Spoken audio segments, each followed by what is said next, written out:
Alright, good morning again po sa ating live broadcast na ito. Sorry po, hindi ko napindot yung aking i-upload po sa YouTube. Anyway, sa ating mga patuloy na study po, alam niyo, I came to a point of time wherein I can say that nakikita ko na yung sinasabi ni Paul na there are those who continue to profess to be in the ministry and profess to be ministering the words of God. Pero as Paul was saying, uh, they continue to learn, sabi niya, but not able to come to the knowledge of the truth. Why? Because as we have learned po in this ongoing study that we are having, and by our interaction with several people po in the internet all over the world, talaga po namang mga friends, makita natin yung kakulangan po ng maraming professing Christians to really get the understanding po ng scriptures na up to this time, karamihan po ng mindset ng marami ay nandun pa po sa Old Covenant. Right? Where in fact, yung Old Covenant po was a shadow and identified po sa darkness. That's why si Paul po, sinabi niya during his time, that they were waiting for the passing away of the night and the coming day of the light, the day wherein sinasabi niya, wherein the old covenant was then passing away and the coming understanding and manifestation po ng new covenant. That's our topic for today. Makita natin na yung mga apostles during the earthly ministry of the Lord ay ang mindset po nila ay nandoon pa po sa Old Covenant. Alright? At isa lang po ang truth na nakita nila na kanilang pinaniwalaan. And would you believe, yung belief nila about who Jesus is, that He is the Christ, the Son of God, they believe it because of the miracles, they believe it because of the things they saw, but not believing His death, burial, resurrection. Yan po yung katotohanan ng makita natin dyan. Sandali lang po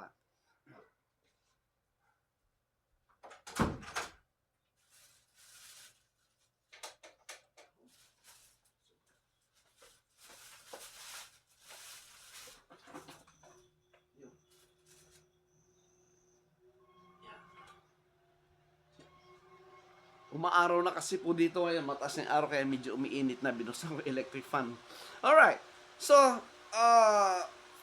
by understanding po ang mga bagay nito, we can now uh, really understand na yung majority of the professing Christians in many churches, would you believe that they still have the same thinking ng mga apostles during the time bago pa po pinako yung Panginoon Kristo. Meaning, ang mindset po ng marami nandun pa po sa 27, 28, 29 AD.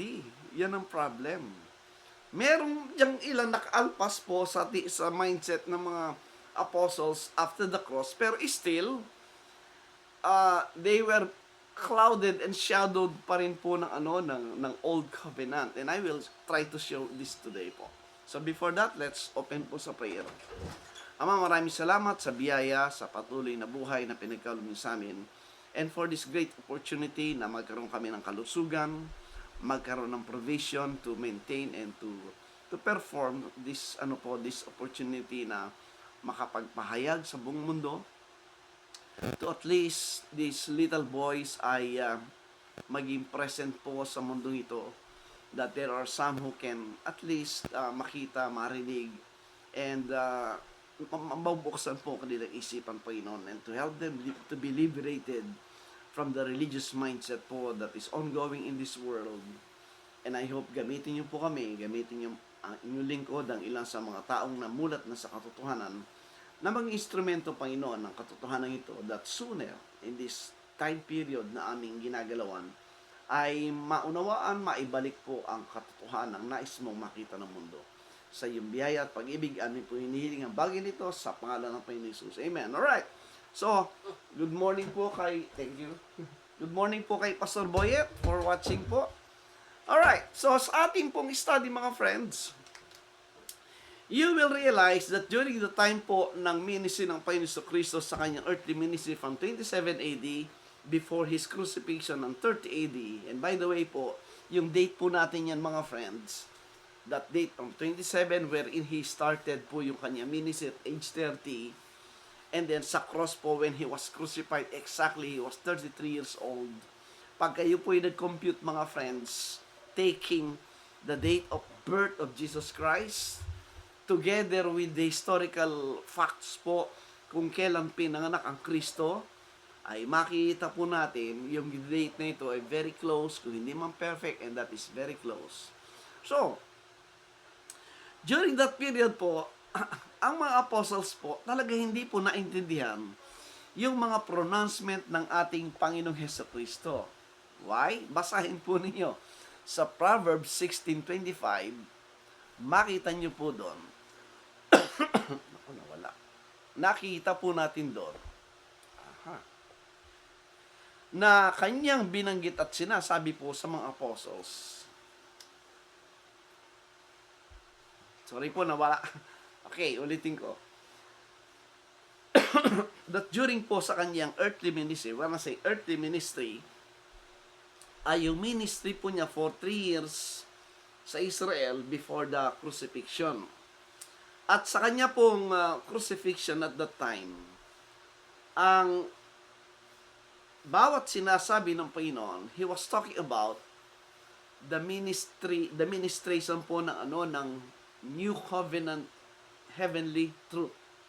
That is why ang mindset po ng mga kausap niya, mga friends, ay mga Jewish first century people na ang mindset po nila ay nasa Old Covenant. Right. Kaya ang signs, ang hinahanap po ng mga Hudyo para maniwala ay signs. And signs are the visible things na dapat makita ng mga mata at maramdaman po yan. Kasi nga, ang Old Covenant po ay purely physical things. Lahat po yan, temple, sacrifices, yung description at reckoning po ng people of God, yung pong biological, physical people coming from the line ni Jacob, etc. Lahat po ng bagay sa Old Covenant ay physical things, everything. But these physical things, as revealed by the Apostle Paul, ay shadow of the coming heavenly things, the spiritual things, which sabi niya is the true image. Alright. Kaya pag nakita natin, pag nabasa natin 2 Corinthians 4:18, sinabi doon, yung material things, these physical things are just like illusion because they are temporal. The reality of everything that we can see, that we can understand, and that we can experience is not the physical things. Bakit? Because all physical things are temporal and they are temporary, merong end. Right? But the real thing, right, that is of eternal value, ang sabi niya, ay yung mga spiritual things, yung mga heavenly things. Alright? So, for a human being like us, if you cannot comprehend po yung life natin is composed of two things, of two world or two realms, which is of the physical, yung ating physical things, sa physical life na ito. Pero life doesn't end there if you are in Christ. Hindi natatapos ang buhay sa physical things. That's the good thing for a believer because ang assurance po that there is a physical and eternal things is the resurrection of the Lord Jesus Christ, mga friends. And in my study for 30 plus years now ng Bible, and of course, hindi naman po tayo nag-confine lang sa Bible. Especially today, I am so excited in this age of information kasi yung mga information, yung mga data na hindi mo nakikita way back 30, 20 years ago because of lack of resources, lack of access, dahil nasa Philippines ka, ay ngayon po available, nasa cellphone mo lang, pag pinindot mo lang ang Google, you have all the information that you can find available. This history, the evidences, yung mga archaeological findings, andyan po lahat mga friends. And you can interact, you can ask question, and you can compare teachings po sa mga nagtuturo throughout the world. Di ba? We are in this amazing time of discovery, of learning and educating ourselves, mga friends. Imagine, ang dami nating resources makita ngayon. Even the debate po ni Luther at ni Tyndale, meron tayong nakitang copy that during their time, the great debate is about hell. That si Tyndale po at si Luther, they don't believe in that traditional hell na alam natin. Kaya yung mga friends natin dyan na ang accusation sa akin at pinagkakalat na hindi raw ako naniniwala sa hell, ay nako, those who believe them, you are just listening to the other side of the coin. Ika nga. And bias po yun. Kaya nga, ang challenge ko po, if you're honest, yung mga friends nating pastor who profess to be the men of God, who profess to be preaching the truth, you are lying because hindi totoong hindi ako naniniwala sa hell. Why not invite me? Why not itong mga friends natin na pastor na ito ay magharap-harap tayo in a friendly discussion symposium and I will show you kung anong hell ang I will show you na mali at kasinungalingan yung pinagkakalat ninyo na hindi ako naniniwala sa hell. In fact, dumami po yung hell na alam ko. Naging 4. If you would like to listen and to see that, invite me. Okay, I'm inviting you to a symposium. If you're willing enough, and for truth's sake, habang buhay pa po tayo, why not try to listen and to engage and to see to it kung tama o mali yung aking sinasabi. Mind you, mga friends, hindi po tayo nag-i-impose ng teaching. We are just would like to share to the whole world what we have found so far. Ang ating pinapakita, walang tao, walang grupo na merong monopoly of knowledge. Hindi lang yung mga nasa religion, hindi lang yung mga may titles na kinonfer sa inyo at ito ay kinonfirm ng mga institutions and religions, kaya merong mga masteral, merong doctoral, PhD, etc. Hindi lang yan ang merong monopoly, hindi lang sila yung merong truth. The truth is out there, nasa Bible natin, and the Spirit of God is teaching everyone who can read, who can listen, and open their eyes, and ask for guidance, and ask for God's wisdom. Those are the people to whom the Lord is revealing Himself, mga friends. If you are trying to exalt your degree, my question is, sino nagbigay ng degree na yan? Siyempre, yung grupo, mga grupo yan that was, of course, legally, officially certified by some institution, pero mind you, yung mga institutions hindi naman pare-pareho ng doctrine. Siyempre may bias palagi yan. So don't brag your titles and education kasi depende yan sa crowd na mag-agree at magse-certify ng truth, mga friends. So it doesn't count anything at all. Kaya ang aking challenge, mga friends, symposium. Yan, sa isang place in a certain date, ipakita natin sa mga audience natin yung both sides of the coin. Alright? Kunyari, yung hell. Sinasabi nyo, hindi na ako naniniwala sa hell. I challenge you to a symposium. Ipapakita ko sa inyo, you are wrong. Yung mga nakarinig po na yan, na mga member ng mga pastor na yan, sabihin nyo sa mga pastor niyo, mali yung sinasabi nila na hindi ako naniniwala sa hell. Alright? So, ano lang po yung clarification lang po yun. So, mga friends, ang ating topic is that during the earthly ministry ng Panginoon, hindi po talaga nila naiintindihan ang sinasabi ng ating Panginoong Hesukristo. Right?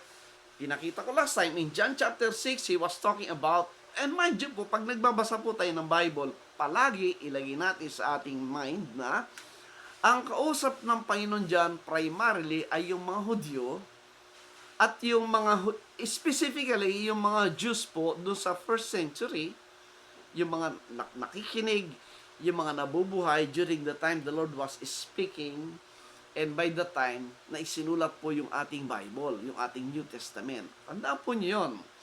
Therefore, with that understanding, i-apply po natin yung rule of understanding what we are reading. Applied naman yan sa lahat po ng literature na binabasa natin. Ang unang mga hanapin, yung mga characters, di ba? Sino yung characters dyan? Yung speaker. Sino yung nagsasalita? Uulitin ko po ito kasi ito palagi ang ating ini-insert, sinasabi para maintindihan po. Pangalawa, sino yung kausap? Mahalaga yun, mga friends. At makita po natin, lahat ng pangako, especially ng second coming, hindi pinangako sa ating time. Pinangako po dun sa kausap niya. Yan po yan. So, that is why, during the time of the Lord Jesus Christ, pag binasa po natin ng John 16:25, and mind you po, pag binasa yung John chapter 14, John chapter 15, and John 16, he was then telling yung mga apostles na he will, for a while, aalis siya. And he was talking about his ascension to heaven. Right? At ang sabi niya, pag alis ko, ang sabi niya, I will give you a comforter, which is the Holy Ghost. And when He will come, He will teach you all things. He will guide you into all the truth and put things into thy remembrance. Bakit? Kasi nga, ang sabi ng John 16:25, that time, ang sabi niya, on that day, I will not speak anymore in Proverbs. Ang Proverbs po ay parables. Alright? Pag sinabi natin Proverbs, parables, the manner of that statement, the manner of speaking cannot be interpreted in a literal understanding. Kasi po, ang Proverbs, ang parables ay like a poem, right? Parang mga poems yan. It's poetic, meaning, pag nagbabasa ka ng poetic language, mga metaphors po yan. Ano yung metaphor? Ang metaphor po, ibig sabihin, gumagamit ng signs, symbols, figure of speech, and similitude.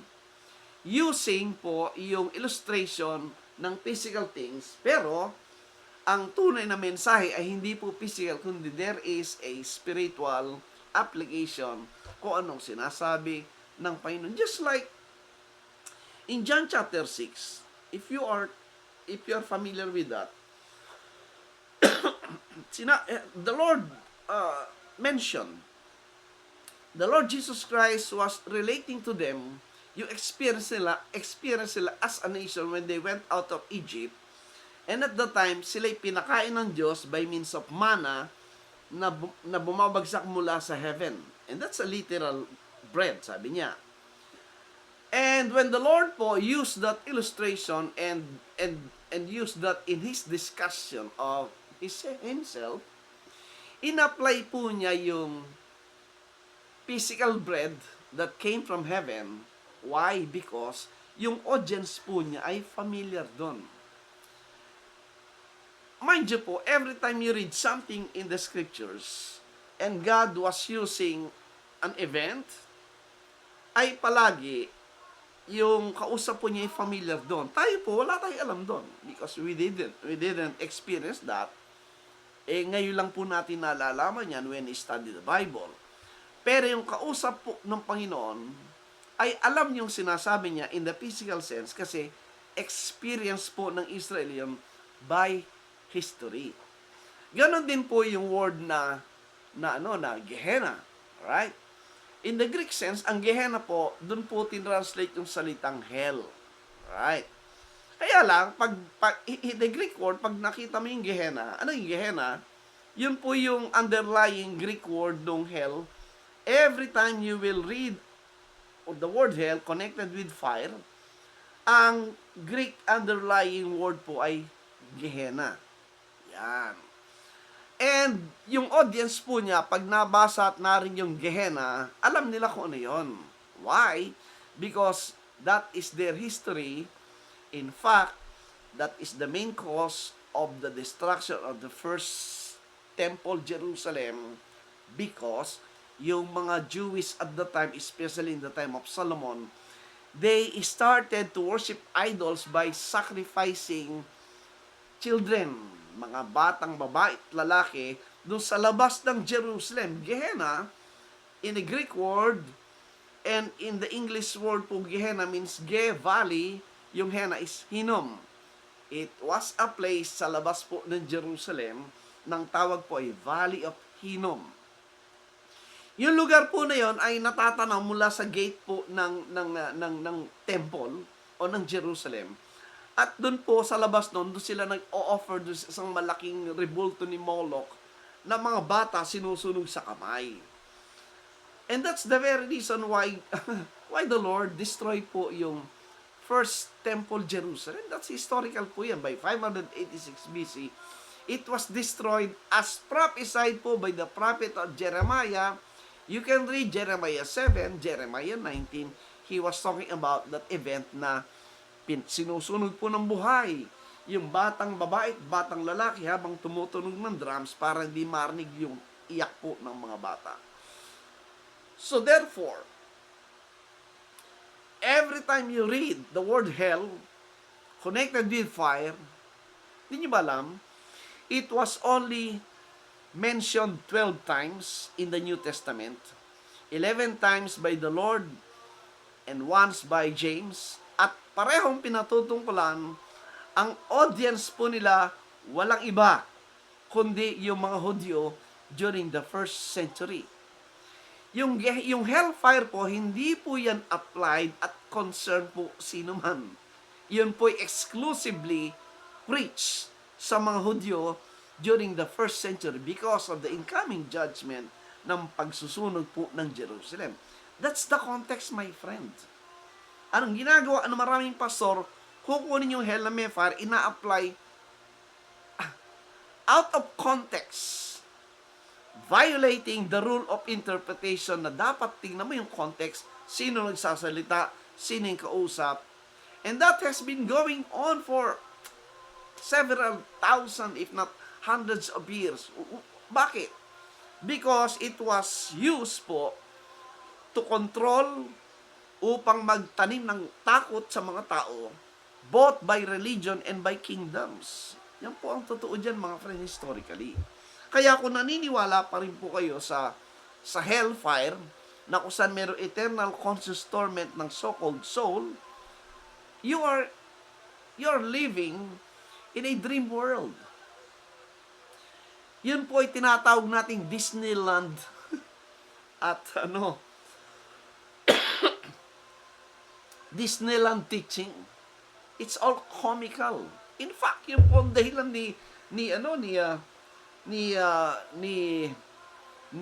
yung Dante's Inferno ni Dante Alighieri way back 16 or 1500s. It was a comic play na ginawang doktrina ng religion kasi nga naman it's appealing to control people, takutin sila. At pagmulan yun ng malaking pera, mga friends. Go back sa history. Bakit nagkaroon ng Reformation ni Luther? Basahin niyo po, mga friends.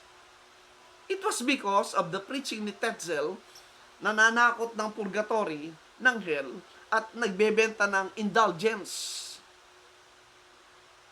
It was all used po para takutin ang tao and to gain a lot of money. Until today po, yun ang ginagawa, mga friends. Kaya kontrolado ng religion, even the educated, the so-called educated people, mga judge, mga senators, na pagdating sa physical world, matatalino sila, Pero pagdating sa spiritual things, they were a victim now. Kasi ang sabi ng religion, hindi kayo sugo. Ang sinugo lang nakakaintindi ng spiritual. Kami lang ang kausap ng Diyos.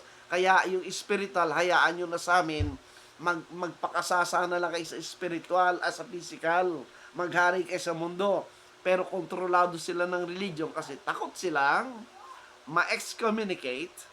Takot silang matiwalag kasi ang itinanim sa isip nila, pag sila'y tiniwalag ng reliyon, doon sila sa impyerno. Hindi ba? It's a very effective way to control the masses. Kaya tama si Karl Marx religion is an opium of the masses, ang sabi niya. Di ba sa masisi? Kasi nga, that is what happened and it's still happening today. Kaya, mga friends, I am telling the truth and many of us are telling the truth, pero ano ang response po ng religion? Galit sila. Nagtataka ka. Bakit nagagalit ang maraming religious leader sa kamukha ko na magsasabi na walang impyerno? Bakit kaya? Parang ang may gusto talaga ng impyerno yung mga leader ng religion. Kasi nga, sabi nga ng isang pastor sa akin nung sinasabi ko yon, nagalit sa akin, ang sabi niya, ano, Brother Ray? O Pastor Ray? Kung wala na impyerno, ano pang ipipreach ko? Yun po yung quality, mga friends, ng mga leader ng religion ngayon. Ang alam ituro at ipreach sa tao ay yung condemnation. Kasi nandun yung pananakot sa tao. Kaya ang sabi ko, bakit hindi mo ituro yung ginawa ng Panginoon Kristo sa Kalbaryo para sa tao? Yung kanyang biyaya, yung kanyang substitution, yung kanyang pagkapako, pagkamatay at pagkabuhay na magulit, pagkalibing, ano bang ibig sabihin nun? Ang problema po, mga friends, yun po yung gospel of Christ that sadly, I don't know, ilan lang po nakakaunawa ng mensahe na yan that was revealed by the Lord to the Apostle Paul. At yun po yung buod po ng teaching ni Pablo. Pag hindi mo naintindihan ang gospel of Christ, nako, mapapasok ka doon sa sinasabi ni Paul that they're learning but they cannot come to the knowledge of they were ever learning but could not, sabi niya, come to the knowledge of the truth. So, that's why isa lang ang profession po ng mga ng mga leaders ngayon. If you claim to be Christian, you believe Jesus Christ, right? So, di ba kaya ka naging Christian according to them today? So when you believe Jesus Christ, you profess to be a believer, then you will get baptized in water. And by the time you get baptized in water, ma-identify ka na kung sino nag-baptize sa'yo. That is one definition po ng baptism, ng water baptism in the Bible. It's an identity, one of the reason. Identified ka na because of water baptism kung sino nag-baptize sa'yo. Kaya yung mga friends nating baptist dyan yung joke lang, ginawang doktrina na si Jesus Christ daw ay Baptist kasi binaptize daw siya ni John the Baptist. Mahiya kayo. Kung yan ang doktrina nyo, kahiya-hiya kayo sa Panginoon kasi hindi po yun ang ibig sabihin ng baptism ni John. Wala kang makita sa Bible na si Jesus Christ ay Baptist dahil binaptize siya ni John the Baptist. Kalokohan po yun. Yun po ay isa lang joke dati sa mga Baptist, pero ginawang seryoso no maraming Baptist pastor na hindi na nag-aaral ng Biblia. Yan po totoo dyan. Karamihan po dyan ay ang kanilang inaaral lang kung paano kayo ikulong at i-please para kayo ay maging faithful sa religion, sa building, sa attendance, sa giving. Yan lang po, mga friends, ang naririyan sa loob na yan. I'm telling the truth.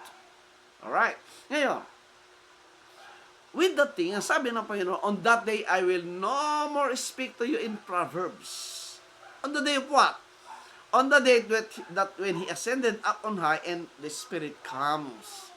And that was the time po from 30 AD and then until Acts chapter 2 na bumaba ang descent ng Holy Spirit.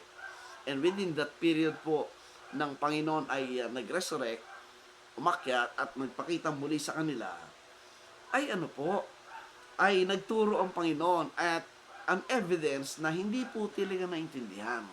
Kaya ang sabi po niya, in John chapter 14, verse 26, anong sabi po niya? Sandali, yung Bible ko nandun pala. If you have the Bible po, tinan nyo. In John 14:26, 3 times po yan. From John 14, John 15, and John 16, you will see, when the Lord spoke these things, He was telling them na yung pong katotohanan, hindi po talaga nila naunawa yung sinasabi ng Panginoon until the Holy Spirit comes, ang sabi niya. Ano sabi ng 26? But the Comforter, okay, but the Comforter, which is the Holy Ghost, whom the Father will send in my name, He shall teach you all things, and bring all things to your remembrance, whatsoever I have said unto you. Yan po kaliwanag na sinabi ng Panginoon. Showing that during His time po, nakasama nila in the flesh, hindi nila naintindihan fully kung anong sinasabi ng Panginoon. At isa lang po naintindihan nila dyan. That is why, no need to go there, mahaba po yung pagbinasa natin, that isulat nyo na lang. That is why in John chapter 2, when the Lord was telling them, di ba, sa John chapter 2, pinuntahan niya yung temple, at yung temple na in-identify niya na den of thieves, di ba, pinagsisipan niya, pinagkakalat ang lamesa, at pinakatinggalit ng Panginoon, di ba?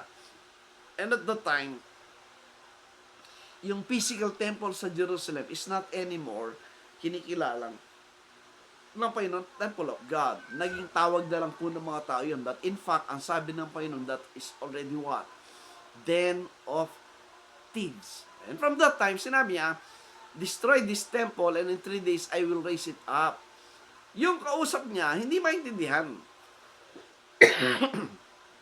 Hindi nila maintindihan kasi ang thinking nila, ang temple ay yung physical. And that's the first time na kanilang narinig yun na yung temple ay siya. Kaya hindi cannot comprehend. Yang sabi, 46 years namin ginawa yan, do you mean to say na di-destroy mo yan at 3 days lang itatayo mo na? But then sa context po, pag binasa mo, sa John 2:17 hanggang 22, He was talking about His body, and that happened, ang sabi niya, being the temple of God. At yung mga apostles na naroon, naunawa na lang nila yun, ang sabi sa 22, naintindihan nila yung sinasabi ng Panginoon by the time of His resurrection. Alright. So yung understanding ng temple, as the temple at that time, which is the Lord Jesus Christ, ang temple ay yung kanyang katawan. Hindi po nila maintindihan yan, mga friends. Pero today po, tayo ngayon, as we have the complete revelation of God dito sa Scriptures, and that's our blessing and benefit. That today, we already have that, that perfection in the understanding of all things. Kasi nandito na yan. Na, dito naintindihan natin, ang sabi ng 1 Corinthians 3:16, ye are the temple of God. That today, the temple of God is anymore the physical building, but the believers themselves. Because God is now dwelling in every believer. Hindi po naintindihan ng mga apostles during the time of the ministry ng Panginoon sa Kristo. Later, revelation na lang po yan. That's one. Okay. Yung kanyang death, burial, resurrection, makita natin, hindi rin po nila naintindihan yun during the 3 years ministry of the Lord Jesus Christ. Hindi na nga naintindihan, hindi pa rin pinapaniwalaan. Yan po yung problema dyan. Very clear po yan. Pag binasa nyo sa Luke 31, Luke 18, from 31 to down hanggang 33, maliwanag pong sinabi doon, inisa-isa ng Panginoon yung mangyayaring death, burial, resurrection sa kanya. Pero, yung mga apostles, they cannot understand because they don't believe it. Alam po nyo, kaya hindi maintindihan ang bagay nito kasi hindi pinapaniwalaan. The same thing po ng mga apostles. Because nga, ang mindset po nila ay literal and physical. In John chapter 12, makita nyo, dineclare ng Panginoon that hinalintulad niya yung sarili niya sa buto ng corn, sabi niya, except yung buto ay mamatay, it will abide alone. But if it dies, ang sabi niya, it will bear much fruit. Yun po yung necessity ng kamatayan ng Panginoon na pinapaliwanag niya sa mga apostles. But they could not understand. Because their mindset is what? Their mindset is political. Ang iniintay nila is a political kingdom. O nga naman, paano maghahari yung hari na kasama nila kung mamamatay? Kaya when the Lord died, what happened? Wala na. Nawala na ng pag-asa yung mga apostles. Tandaan natin yan. Alright. Ngayon, so that's number 1. Ang sabi niya, pag dumating ang Holy Spirit, He will teach you all things and bring this whatsoever I had said to you and bring into remembrance. Number 2 po, kanyang binanggit po yung pagdating ng Holy Spirit sa John 15:26. Ano naman sabi niya dito? Ito po is wonderful. Sabi ng 26, but when the Comforter is come, whom I will send unto you from the Father, even the Spirit of truth, which proceedeth from the Father, He shall testify of me. Yan. Ang sabi niya, sabi ng Panginoon, pag dumating ang Holy Spirit na aking isusugong sa amin, the Holy Ghost, ay ipapakilala niya kung sino ako, ang sabi niya. Meaning, during the time of the ministry ng 3 years of ministry, kasama nila yung Panginoon, hindi pa po nila lubusang nakilala kung sino yung Panginoon. Isa lang po unawa nila, mga friends, ha?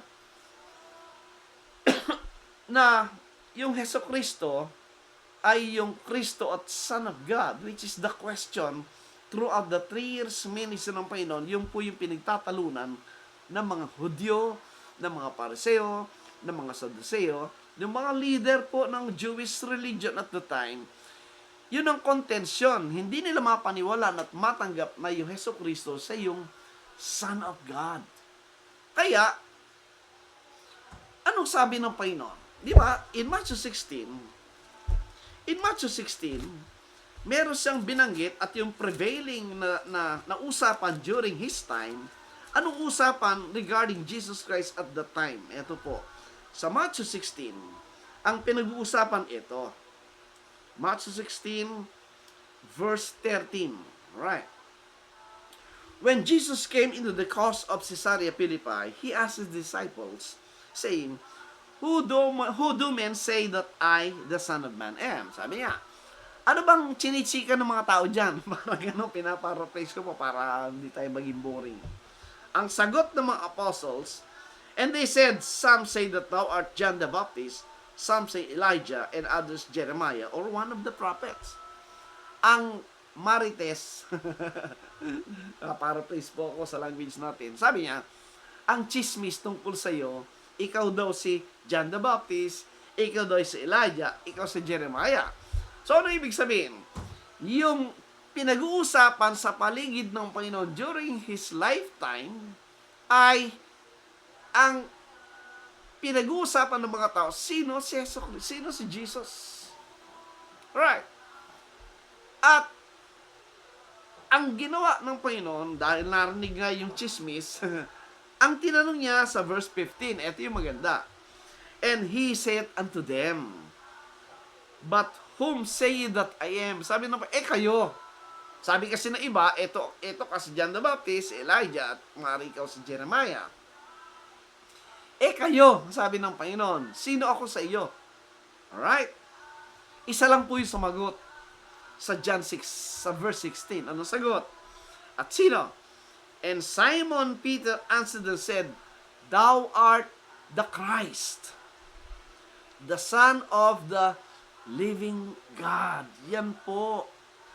Sa kaisipan ni Peter, kanyang naunawa at pinaniwalaan at sa kanya ipinahayag ang katotohanan na yun na itong Jesus na kasama nila, siya yung Messiah, which is the definition po ng Christ, Christos, anointed. Kaya kayo pong mga nakikinig, huwag kayo nagpapapaniwala sa mga nagpapakilalang sila daw yung anointed, kaya meron silang special skills, gifts.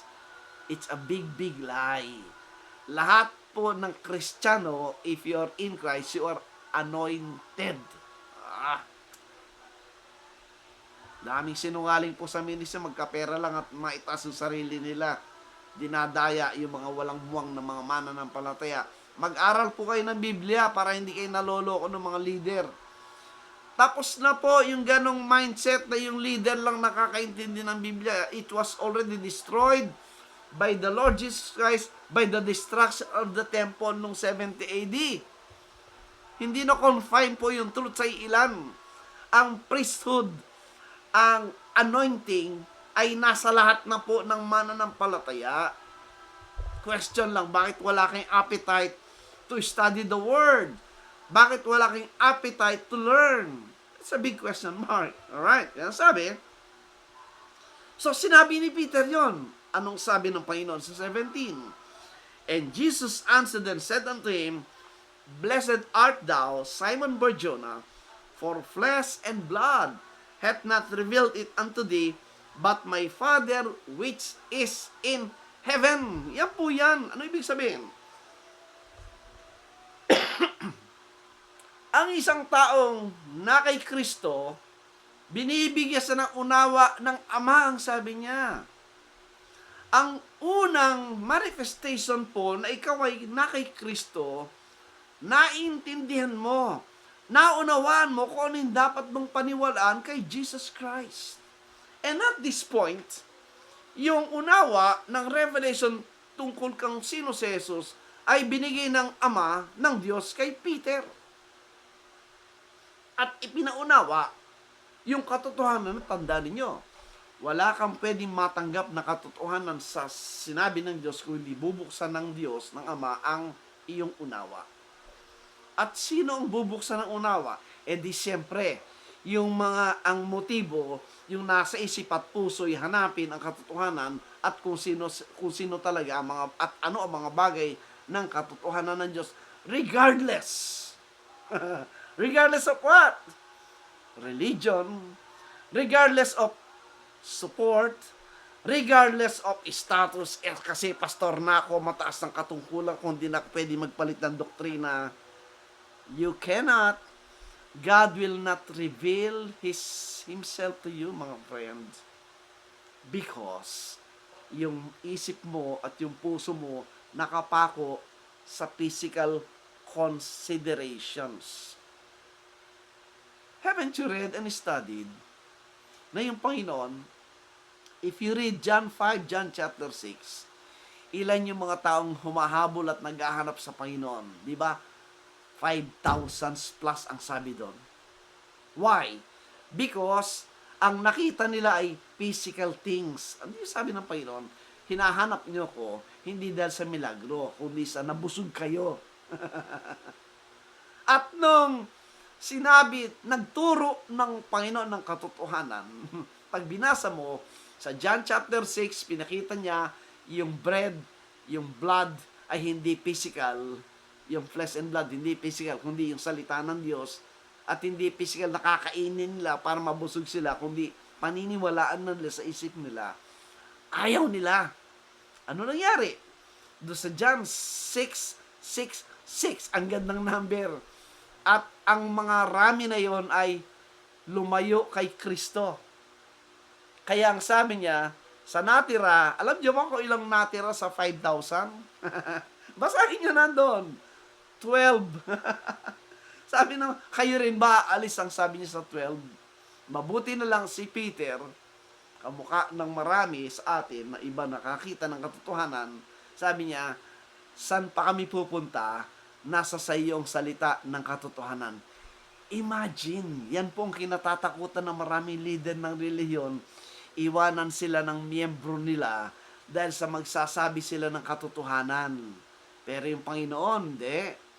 Every time He speaks, and even the Apostle Paul, nag-start sa marami, pero when they continue to teach hard, heavenly meetings, anong nangyari? Marami na ang humaywalay at lumayo. That's the trend ng katotohanan po sa Biblia, mga friends. Kaya yung sinabing, seek first the kingdom of God, and all these things shall added unto you.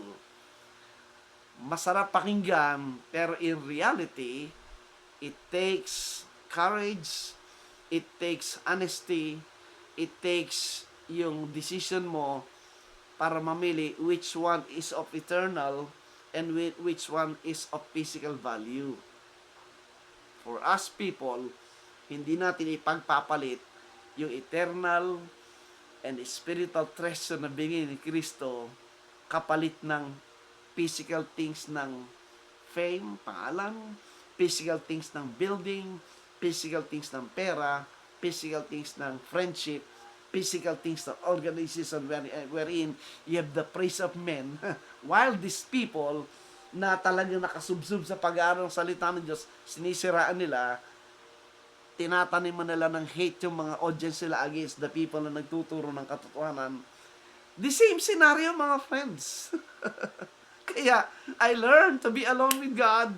I learned to enjoy what the Lord is revealing to me in these days, even though yung majority keeps on, issuing lies and deceiving their people, yung audience nila. Yan po yung problem, mga friends. Now, so, when the Lord said sa John 15:26, pagdating Holy Spirit, ipapakilala nila ako sa iyo. And what we found, sabi ng 1 Timothy 3:16, when Paul wrote it, ang sabi niya, talking about the Lord Jesus Christ, that He is God manifest in the flesh. Maliwanag yon, that Jesus is that God manifest in the flesh. Sa John 1:1, sinabi sa yung Word, and the Word is God, and the Word was with God. Ano nangyari sa Word? Pagdating sa 14, He is the Word manifest in the flesh. Sabi rin doon, pareho. Sinasabi ni John, sinasabi ni Paul.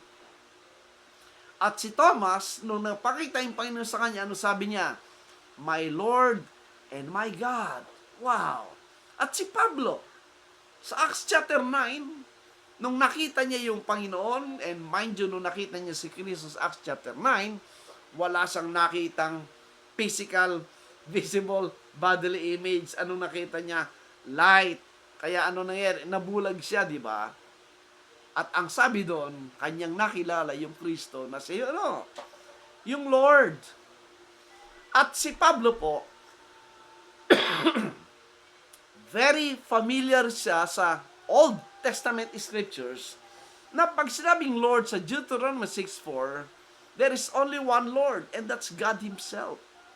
At kanya in-acknowledge si Jesus na sinabi, Lord, what thou hast make me to do? Yun po yung ganda kay Pablo. Nang kanyang makilala yung Panginoon, ang tanong niya, anong gusto mong gawin ko? That should be our question and desire upon knowing and believing, because He revealed Himself to us. Now, ano pa? Si Jesus Christ po, later revelation, at isinulat sa Revelation 3:14 that He is the what? The beginning of the creation of God. Yeah. Sa isang dispensationalist futurist, pag nabasa yan, dadaling ka niya sa Genesis 1. Why? Sa mindset nila, He was talking of a physical, literal creation. No, that's wrong. Again, that's blindness. Yung sinasabing beginning of the creation of God, makita niyo po sa Colossians chapter 1 verse 18 that upon His resurrection, He is the head of the body, He is the beginning, He is the firstborn from the dead. Right? That in all things he might have all the preeminence. Beginning of what? Firstborn of what kind of resurrection? Head of what? The body, the church. And the body, the church is the what? Pag nakita nyo sa Ephesians 2:14 to 16, yun po yung new man that was newly created. Yun po yung new creation that was created upon His resurrection. Ang tawag dun is new man. Yung new creation po that is composed of, in the context of Jew and Gentiles in one body. Mali po yung dispensational teaching, mga friends. Familiar tayo dyan. Galing tayo dyan. Hinihiwalay nila yung physical Israel at yung church, the body of Christ. So, meron kang two bodies. Hindi naintindihan, hindi mo pwedeng paghiwalayin. Ang context ng New Covenant is not anymore physical and earthly domain and rule and blessing. It talks about the heavenly spiritual blessing. Wala na pong tinutukoy na physical promise ngayon, mga friends. You should be thankful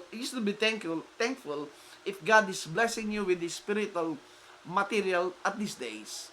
And mind you, my friends, God didn't give you material blessings to possess it for how long?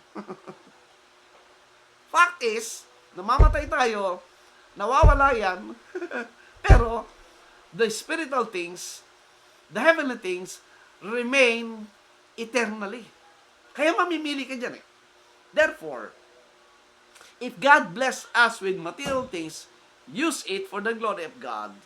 In your life in this world, God sustains the physical things, the basic things, and thank God for the extra things for you to enjoy.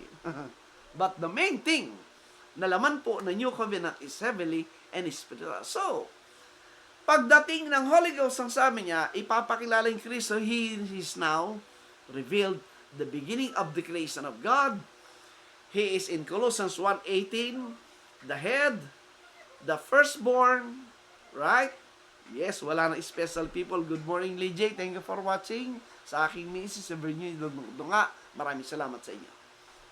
That is why, ang sabi pa niya,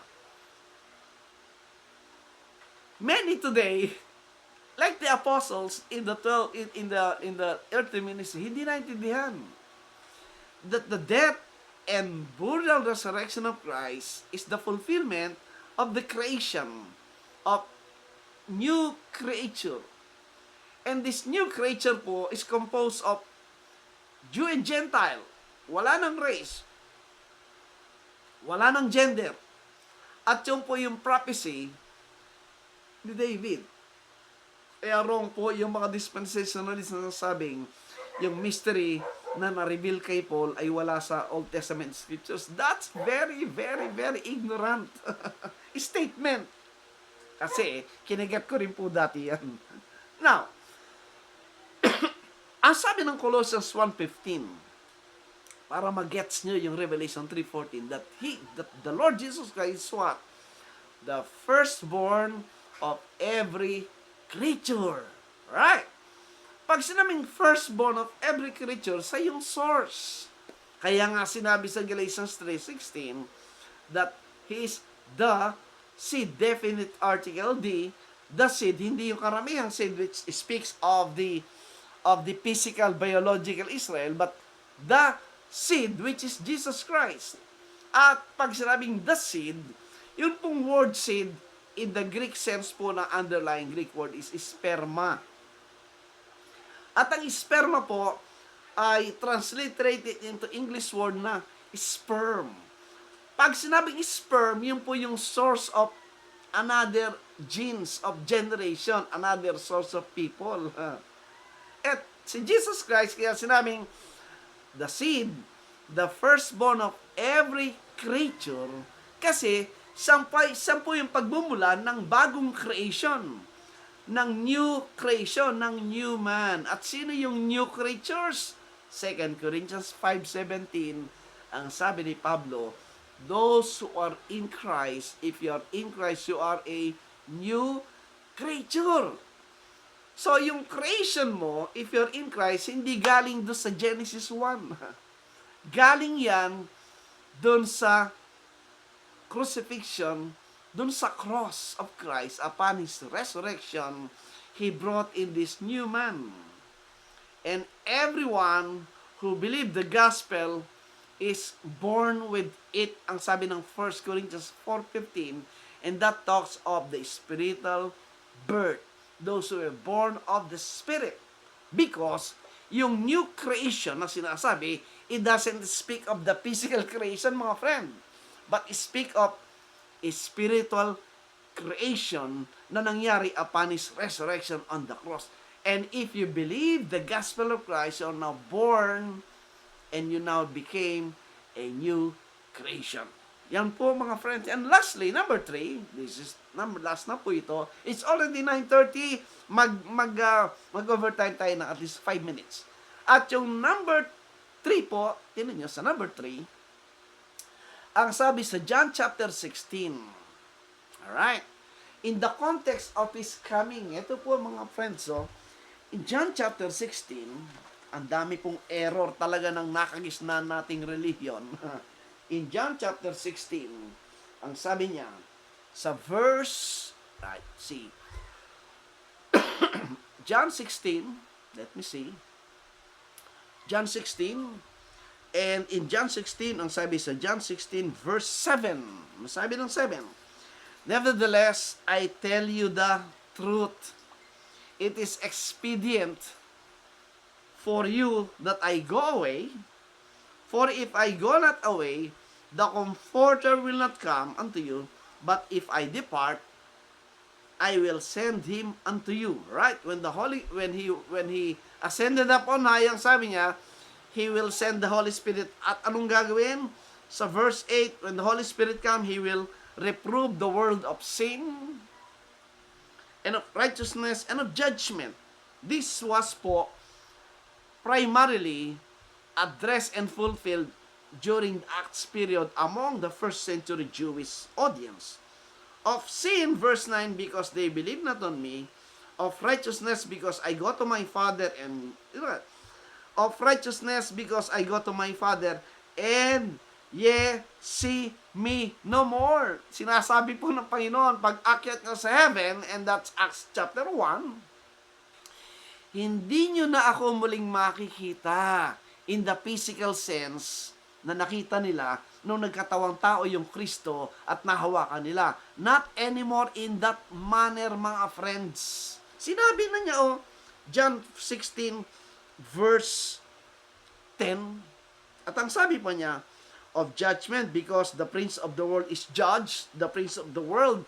Sino yung prince of this world na sinasabi? Not our present world, but the world we're in. Sinasabi niya, he's pointing yung leaders, those who are controlling in authority during His earthly ministry for 3 years. Sino karap niya? The high priest, the Pharisees, the religious people at the time, backed up by the Roman Empire. Yan po yung truth dyan. Kaya ang sabi niya, sa verse 12, look at this. I have yet many things to say unto you, but ye cannot bear them now. Sabi niya, habang nagsasalita siya before His ascension to heaven, marami akong sasabihin sa inyo, pero hindi nyo pa ito makakayanan. Hindi nyo pa maintindihan. Kailan? 13. Howbeit, kailan nila maintindihan? When He, the Spirit of truth, is come, He will guide you into all truth. And what is the truth? Ang truth na sinasabi niya, for He shall not speak of Himself, but, look at this, whatever He shall hear, that shall He speak, and will show you things to come. At ipapakita sa inyo yung mga bagay na paparating. Mga friends, everything na sinabi ng Panginoon of things to come, address po yan sa audience. Sa kanila po, yung fulfillment, sa kanila ipapakita yung fulfillment ng sinabing things to come. And what are the things to come? The new covenant, the new Jerusalem, the new man, which is the people of God at the time, the city of God, the new covenant. Everything will be seen by this audience. He's coming. Alright, now, the manner of coming. Kaya ang sabi, sa 14, He shall glorify me, for He shall receive of mine, and shall shew it unto you. Kanino ipapakita? Hindi sa atin, dun sa audience. Alright? Matuto po tayo magbasa, mga friends. Tingnan natin yung mga pronouns. Kasama sa pronouns, sino yun? The first person, the second person, the third person. Ayun po yung dapat binabasa. And then sabi ng 15, all things that the Father hath are mine, therefore said I that He shall take of mine, and again, shall shew it unto you. Ipapakita sa kanila, hindi sa atin. 15, all things that the Father, okay, 16, eto, a little while and He shall not see me, and again a little while and He shall see me, because I go to the Father. 17, then said some of His disciples, is this that He said unto us, a little while and He shall not see me, and again a little while and He shall see me, and because I go to the Father. Hindi po nila maintindihan at nagtatanong, ano ibig sabihin yan? Right? Okay. He was talking of His, a little while, nakita niyo ako, a little while He shall not see me. He's talking about His ascension, and a little while, sabi niya, makita niyo ako. Ano ibig sabihin? Pagdating na po dito sa 25, shortcut natin, bakit hindi nila maintindihan? These things have I spoken unto you in Proverbs, but the time cometh when I shall no more speak unto you in Proverbs, but I shall shew you plainly of the Father. Ano ibig sabihin? Lahat ng kanyang pronouncement were given in parable, in proverbs, in metaphors, using symbolic signs, figure of speech. But when He ascended up on high, at dumating Holy Ghost, ang sabi niya, that is not the case anymore. Hindi na siya gagamit ng sign, symbols, figure of speech. He's now talking about a literal thing. Pag sinabi niyang, He's coming, He will come. Pag sinabi niya, He will come, to those whom He promised, He will come. At nung sinabi niya, na hindi niyo na ako makita pang muli, He was talking about the physical, visible eyesight na hindi na makita po yung Panginoon Kristo in the form po ng kanyang incarnation in the flesh and bones. Because nang umakyat ang Panginoon in the heavenlies, as revealed to us by the Holy Spirit in the Scriptures, He revert back to His pre-incarnate state of God as Spirit. The invisible God, that one word do sa Acts 1:9 na hindi binabasa ng mga friends nating futurists, yung in a cloud, receive Him out of their sight. You keep on ignoring that word cloud at wala kayong pupuntahan dahil lahat ng pangako ng coming ni Jesus Christ ay nandoon siya sa loob ng cloud, associated sa cloud. And if you will take that in a literal sense, kahit saan tayo umabot na pag-uusap, mapa-literal, ma-spiritual, it only speak, nakaakibat ng Acts 1:9, a cloud receive Him out of their sight. Hindi na siya muling makikita publicly by naked eyes, ang sabi niya. Ang makakakita sa Kanya ay yung mga mananampalataya by means of believing His words. John 14, basahin niyo po from verse 1 hanggang 22, basahin niyo. Doon po pinaliwanag ng Panginoon yung manner of His coming, that He will no longer come in flesh and bones.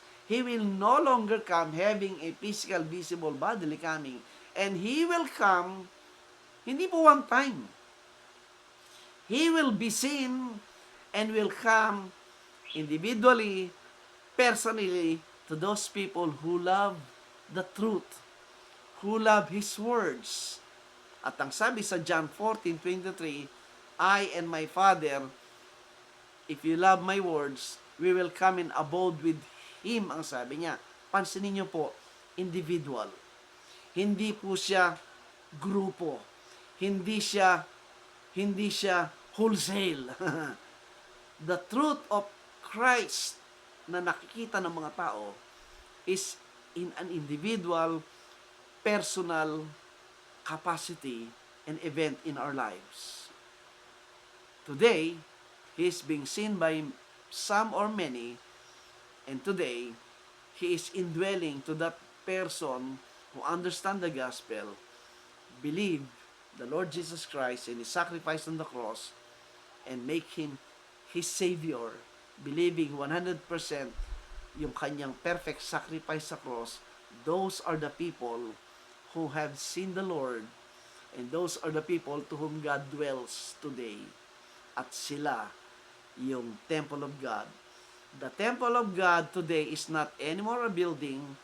The temple of God is not anymore confined to a place, no more. The temple of God is a portable temple. Naglalakad, nagkalat sa buong mundo, at sila yung mga mananampalataya na sa kanila doon nananahan ang Diyos.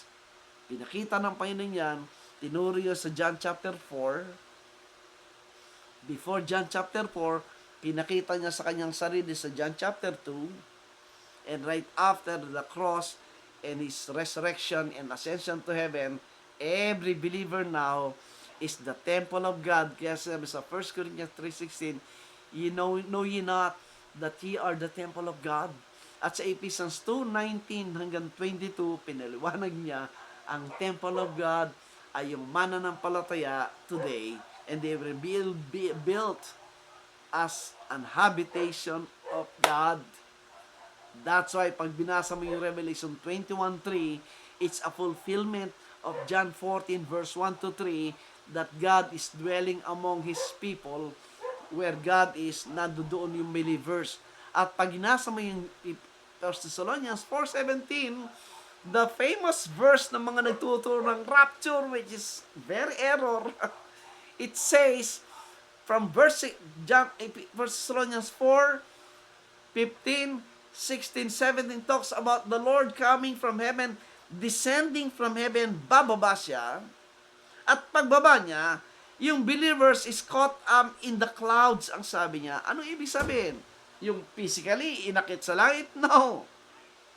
The clouds descended from heaven, at from that time on, He filled in the temple. He filled in the believer, and established po yung house of God on earth. That's the kingdom of God, wherein no man can approach to. No man can enter that temple, that kingdom, in the physical manner. You need to be born again. John 3:3 hanggang 6 po yung maliwanag. Except ye be born again, ye cannot see, ye cannot enter the kingdom of God. The same thing, 1 Corinthians 15, flesh and bones cannot inherit the kingdom of God. Physical, natural people, carnal mind people cannot enter the kingdom of God. You must be born again of the Spirit to be into the kingdom. That's wonderful, mga friends. Maling-mali po talaga yung famous teaching ng dispensational system. At marami sa atin ang nabiktima, and some of you who are listening and trying to understand prayerfully these things, that is a liberation from all the things na isinaksak sa ating isipan, na nagpagulo sa ating isipan. But now, when you understand the gospel of Christ, everything natural will come in and will renew your mind. Yan pong sinasabi. Mga friends, nag-advance po tayo ng konting panahon. I hope blessing po ito. If you have any question po, just type in the question and we'll be gladly to supply po the answer from the scriptures. So again, thank you so much. Have a blessed day. Have a blessed tomorrow. Many of you will go to church. I hope tama yung ating puso, tama ang ating isipan, to be with the brethren, to have the fellowship, and to let ourselves be edified by the preaching, by the fellowship in His words sa araw na yon. So again, thank you so much, mga friends. Sa ating araw nito, let's close in prayer. Again, thank you so much, Ama, sa biyaya at buhay. At sa lahat ng prayer na iyong tinutugon. Thank you so much, O God. We ask po that we continue to build our faith, continue to teach us to trust you and to believe thy words, Panginoon. Bless all the people na kasama namin sa pag-aaral nito and continue, Panginoon, na i-reveal mong sarili mo sa lahat. This we ask in the precious name of our Lord and Savior, Jesus Christ. Amen. Thank you po. Thank you so much for watching.